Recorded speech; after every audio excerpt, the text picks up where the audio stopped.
Hello folks, this is Abhinav Gupta from Edipedia World. Welcome to the new class of Declaration and Payment of Dividend.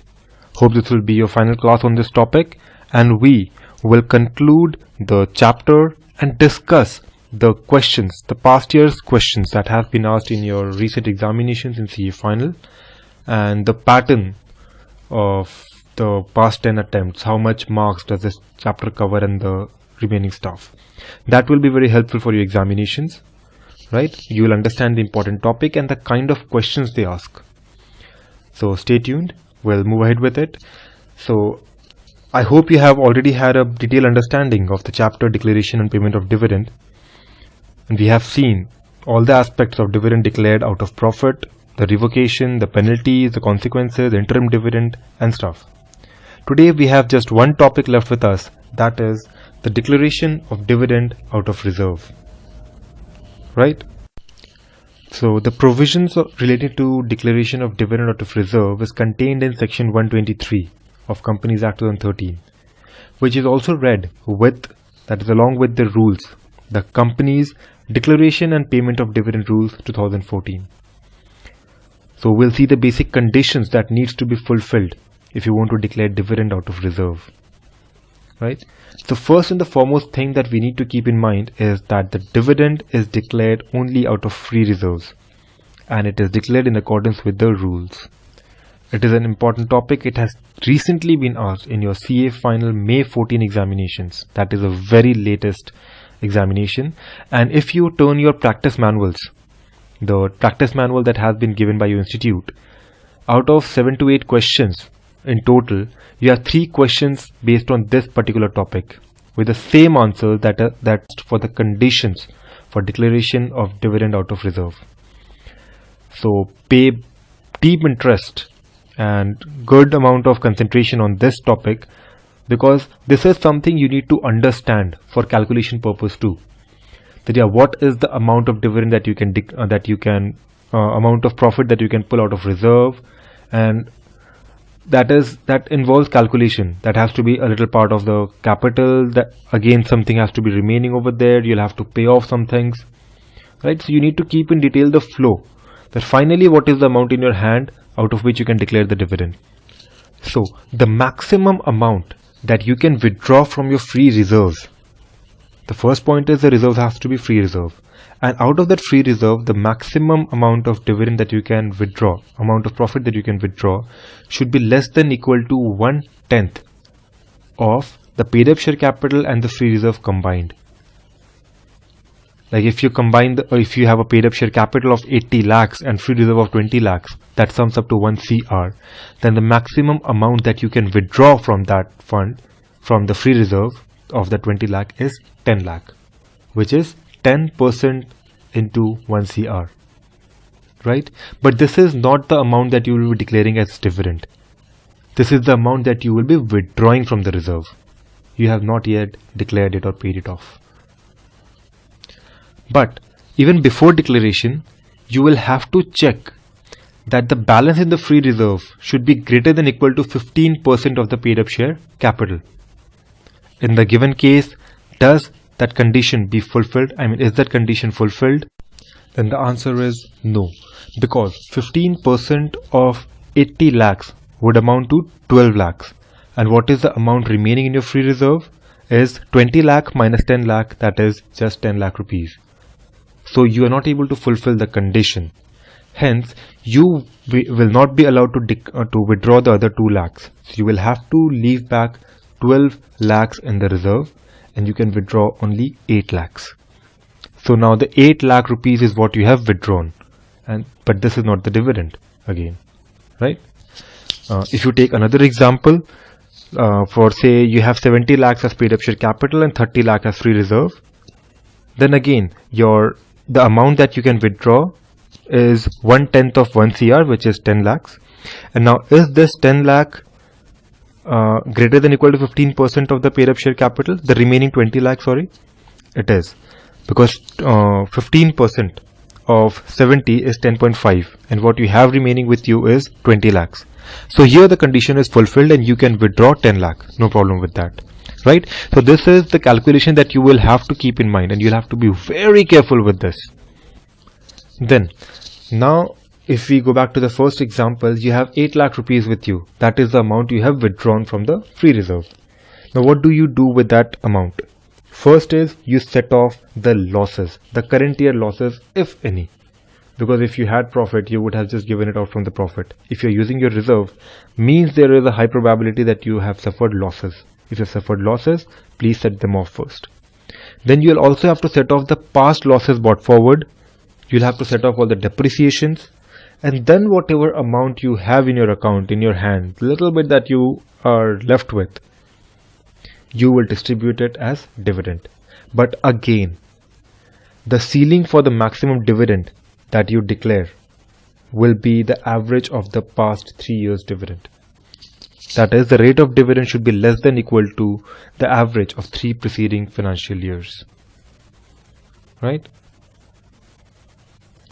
So this is a little complicated thing. I'll repeat it once again. Listen to it very carefully. First, what you need to do is you will withdraw the amount from free reserves only. Right? And what will be the maximum amount that you can withdraw? That will be equivalent to or less than 1/10 of the paid up share capital plus free reserves. That will be subject to a limit. The limit is that the amount remaining in your free reserve should be more than 15% of the paid up share capital. Remember, this is not 15% of the free reserve. This is 15% of the paid up share capital. Then out of this amount, you will set off the current year losses, the past year losses, the depreciation, and the amount that is remaining with you will be distributed as dividend.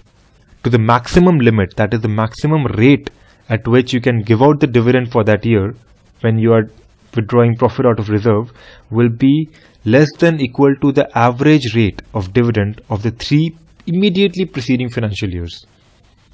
So all these 5 points are very critical and very keenly you need to analyze and calculate the amount of dividend that you can declare. It has been made a little complicated. There are little restrictions, but if you understand the flow, it becomes very easy. There are 4 basic steps. Just cut on your calculator and you get the answer. Right? And this has been asked in your May 2014 examination. That is a very recent examination. If you're interested, I would read out the CA final May 2014 question to you. The question says that CBA Limited wants to declare dividend in the year 2013-14, though it will not earn any profit this year due to heavy losses. The company has been declaring dividend for the last 5 years. Consecutively, they have been declaring dividend, right? So, to maintain its reputation, the company wants to declare dividend this year too, but out of the accumulated past profits. Explain how the company can achieve the objective of declaring the dividend. So when you get such type of question, you will have to mention all the 5 points, all the 5 steps, all the precautions that Companies Act 2013 says that you will have to take before declaring dividend. You have to mention section 123, you will have to mention the company's declaration and payment of dividend rule 2014 and answer points, right? So it's a very easy thing. Like if once you get a question on this, you get full marks when you have all the points. This was a very simple thing. You have no case study, you have nothing. They have just asked you to jot down the provisions of the act. So these kind of questions are easy, because when you get a case study, there are 1 or 2 simple points that complicates everything, and that has to be a catch. But in your examination, when you are already under pressure, that becomes a problem, right? So let's move ahead. We are done with the chapter. We are done with all the topics. Now we'll see what are the important topics, the questions that have been asked in the previous years, right? The topic from where the questions have been asked. So Regulation 80 that we have already discussed, that was asked long back in November 2008. Now what is Regulation 80 if you remember? Regulation 80 says that the company in the general meeting may declare dividend, but no dividend shall exceed the amount recommended by the board. Right? So in 2008, the case study you got was that the company declared the dividend at a rate higher than what the board has declared. So obviously that was the wrong thing. So when you get such type of a question, you will have to mention that this is also a requirement of Regulation 80. Right? And if you remember and jot down a case study, that will be add-on. You had a case study on this of Kishan Chand Chivallam versus CIT. Kishan Chand Chivallam is not a very difficult name to remember, right? So it is the only case in this chapter that you have. Next, again in November 2008, you were asked about the revocation of dividend. You were asked to write the two exceptions, that is the ultra vires and affecting the going concern. We have already discussed this point twice in our previous lectures. Then in May 2009 and May 2012, two times we have been asked questions on interim dividend that we have just discussed in the previous lecture.